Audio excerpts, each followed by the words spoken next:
How's it going, everybody? Today is a very special day. You're about to watch me roll 10,000 of my own kilometers on this bike. When I got home last night, I checked because I knew that I wanted to film when I hit 10,000 kilometers. When I got home last night, I thought I might have actually passed it by accident, and I checked the pictures that I took when I brought this bike home, the night that I brought it home. And when I brought the bike home, it had 10,383 kilometers on it. So I came outside, checked my bike this morning, and I don't know if you can see that, but that's 20,381.2 kilometers. So I just about passed that 10,000 kilometer mark.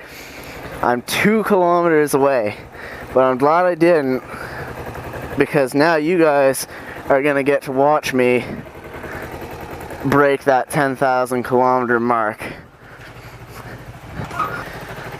I've owned this bike for just short of a year, 6 months of which I couldn't ride because I live in Northern Ontario.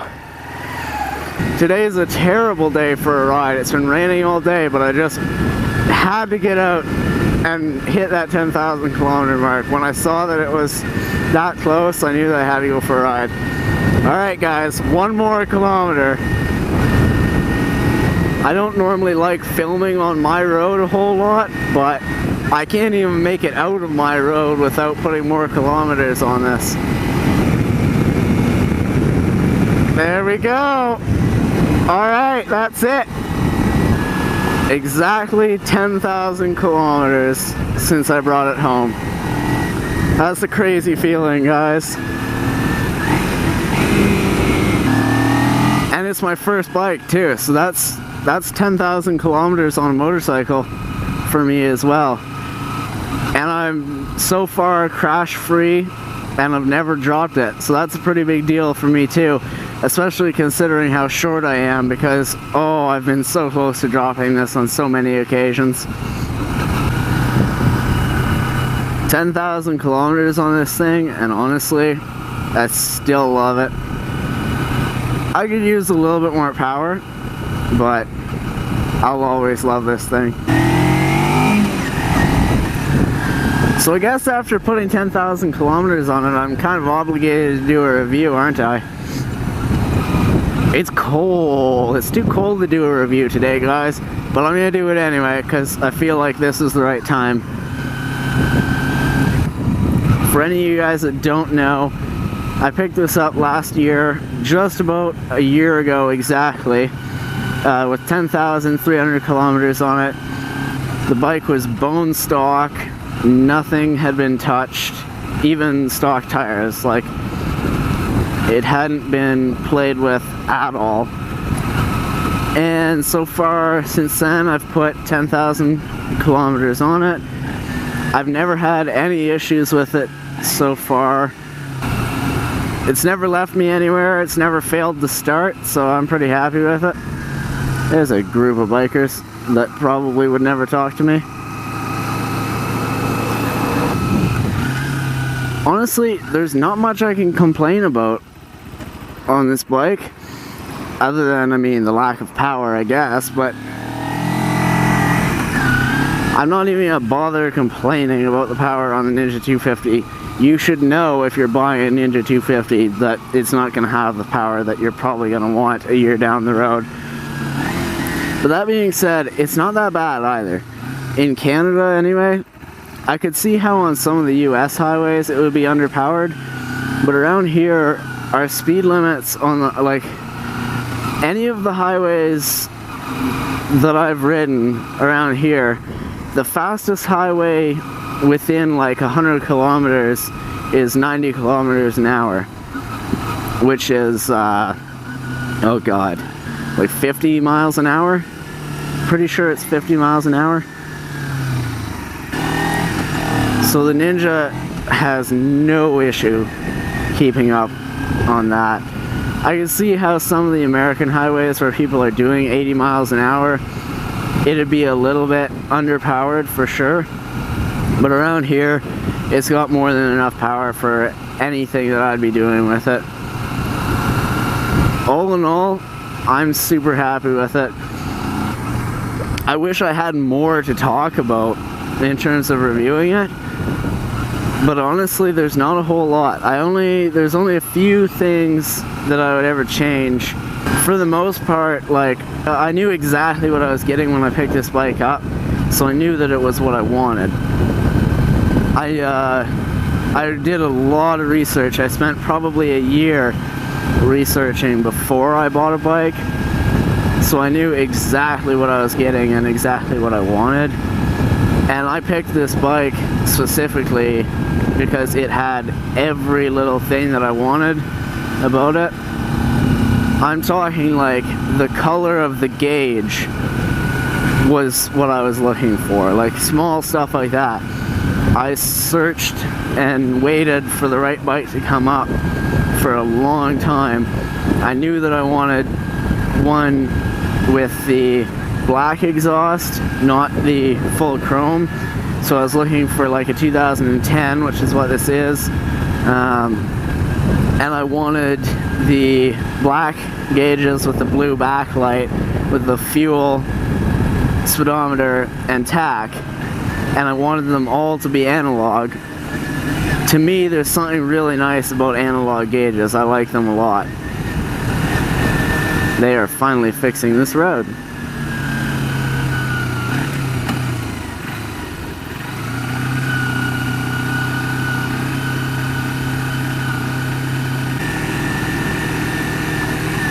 Oh, that's sketchy.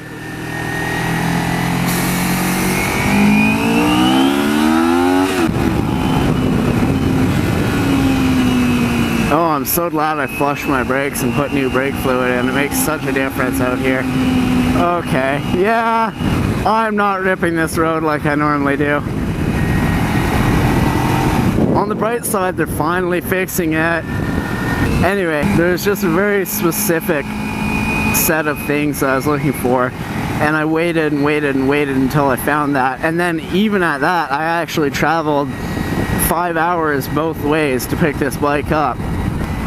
There was nothing that I really had to learn about it or get used to about it at all, like if I had just bought a bike quick and not really thought about it. That being said, there is a few things that I'm not super big on. The thing that I really am not a fan of is the position of the seat and the bars. They tried to make something that was comfortable to be full torque like a Super Sport, but comfortable to sit upright like a normal touring bike, and I'm not very comfortable either way. The bars are just a little too low to sit upright properly. Your arms are way too stretched out, but the bars are way too high when you're full torque. So I'm not a huge fan of that. But other than that, there's really nothing that I can complain about on this bike. It handles incredibly well. Everything's super responsive. The brakes are touchy, which is really nice on a sport bike. That's what you want, really. The clutch is nice and smooth. All the gears shift perfectly. Still do. That was what I was really amazed about when I first picked it up, was how smoothly it shifted. And honestly, 10,000 kilometers later, it's still buttery smooth. I rarely miss any gears. I clutchless shift a lot, and this bike doesn't mind it whatsoever. The clutch is just kind of there because, like, this bike shifts so smoothly without it that it's not even a necessity to have. All in all, I'm super happy with it. I picked it up because I wanted a Ninja. That was my life goal from when I was like probably 6 or 7 years old and first got interested in the Kawasaki Ninja, and I knew that I wanted one someday. And originally I was going to buy a dual sport because really it would be more practical for around here, but I knew that, like, I may never get the opportunity again. I don't know what would happen in the future, so maybe I wouldn't end up riding anymore. Maybe I wouldn't get any more bikes. But I knew that I had the money for a dual sport or a Ninja 250, and it had always been my dream to have a Ninja.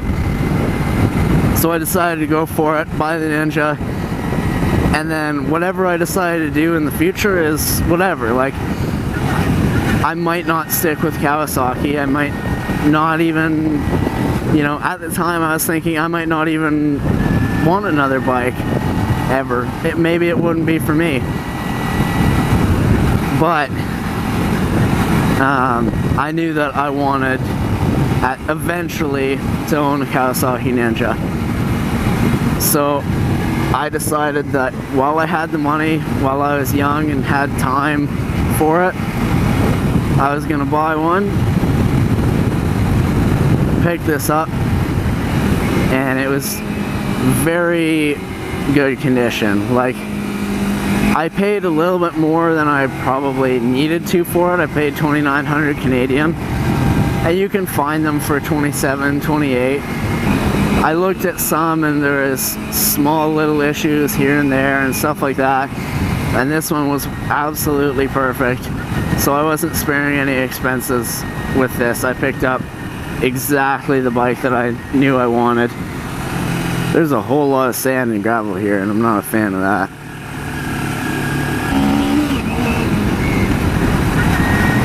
Honestly, I think it's well worth it to spend that extra couple $100 to pick up a bike that is perfect in what you can tell. Obviously, there's some times where, you know, you can't predict that the engine's gonna blow up at, you know, 10 miles after you buy it. But there's definitely, you can at least look over how well it's been taken care of. And if you can't afford the perfect bike, honestly, just wait a little bit. It's not worth buying a bike that you're gonna have to put more money into than if you just waited a little while and picked up the right bike in the first place. If you've picked up a decent bike, then you can spend your extra money on the things that you want to make it look unique and make it fit you better and make it perform better for you, as opposed to just trying to keep up with the issues that it came with to begin with. I wish there was more that I could review on this, honestly, but I'm pretty happy with it. There's not a whole lot I can criticize, and there's not really a whole ton that I can specifically praise either, aside from its reliability, because that was the only thing that was even really at all a question for me when I bought it. I pretty much knew everything else about it. It was just whether or not I was going to get one that would last or not. If there's anything that you guys want to know about the Ninja 250 in general, or about my bike, or any of that, what my opinions are on it and stuff, just leave a comment and I'll either make a video if it's a big topic or just respond to it. But honestly, I can't think of a whole lot that I would want to talk about in terms of reviewing this. Yeah, 10,000 kilometers, it's crazy, guys. But I'm really happy with this bike. I'd absolutely suggest getting one. If you want something small to play around with or learn on, or just to have around as like a backup bike or something like that for when your friends come down, stuff like that. Cheap on insurance. Honestly, I totally recommend the Ninja 250.